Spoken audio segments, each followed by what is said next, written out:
Alright, I've decided to do 2 posts in one day because I've got to wait while the other one uploads. So I might as well be talking my way from one end of the letter to the next. So we're picking up where I left off mere moments ago with the letter R. Now the first item on my list is rider. Now, riders in feudal Europe, horses were very expensive. They're expensive to upkeep, they're expensive to own, they're expensive to own the equipment that you need to ride one and to fight on one. So riders have always had a kind of nobility and a grandness about them that the common infantry muck don't have, such that every rider in every story also sort of kind of carries a bit of that nobility with them. They don't necessarily need to be knights, but they kind of are in stories. At the same time, having a mount, whether it's a griffin or a horse or a dragon, makes you more powerful. Like you are big or invisible or you can fly. They're kind of like a power multiplier. Like a knight on a dragon is more powerful than a knight or a dragon. Right? They're dragon riders, so they're very, very interesting. Next up, I have rainbow. Rainbow. Like leprechauns, right? Like a symbol of peace. Like unicorns. I think the rainbow is like the calling card of fantasy design for young people. Older people don't go in for rainbows, I don't think. Maybe they do. Maybe. I don't know. Next up, I have raven. Raven is a smart bird. Smart bird. You often find them hanging out with wizards and whatnot, and they often talk in fantasy. Like, of all the talking animals, I think ravens talk more than any other animal because they're just so smart. In fantasy, they also tend to be a little bit big. A good familiar, your average raven. Next up, we have reader. The reader, of course, refers to you, the person who's reading the book and enjoying it, hopefully. You can get some fun stories like the never-ending story where the reader is welcomed into the story itself, but this is irregular. It's not common.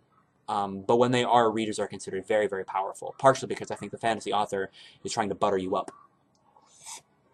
Next up, I have riddle. You get a lot of those in fantasy. I mean, if you're reading a book and you find a riddle, chances are it's fantasy. Redwall's really great with them. The Hobbit is filled with them. It's a thing. People like to make up riddles, and they seem really good at it. Like the riddles they make up on the spot tend to be very good riddles, like the kind that talented authors have spent weeks really crafting. All right, next up I have rose. I think the rose is clearly the most magical of the flowers. I think we can say that. Beauty and the Beast has definitely established the rose as being this thing that holds enchantment particularly well.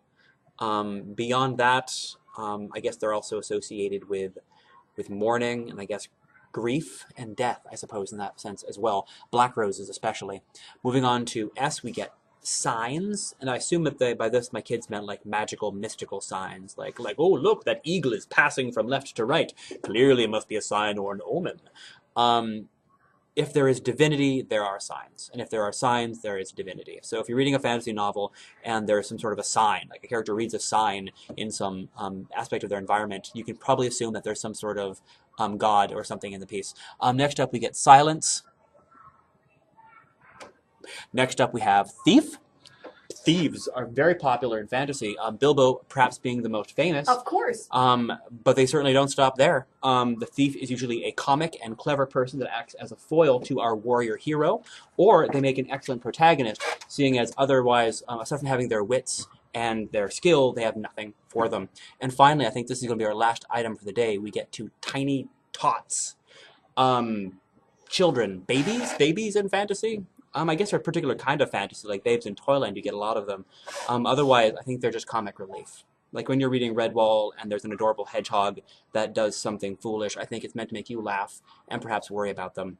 I've got 2 more items on my list under T, Tooth Fairy and Trance, but I feel pretty comfortable skipping them. Anyhow, thanks for joining me.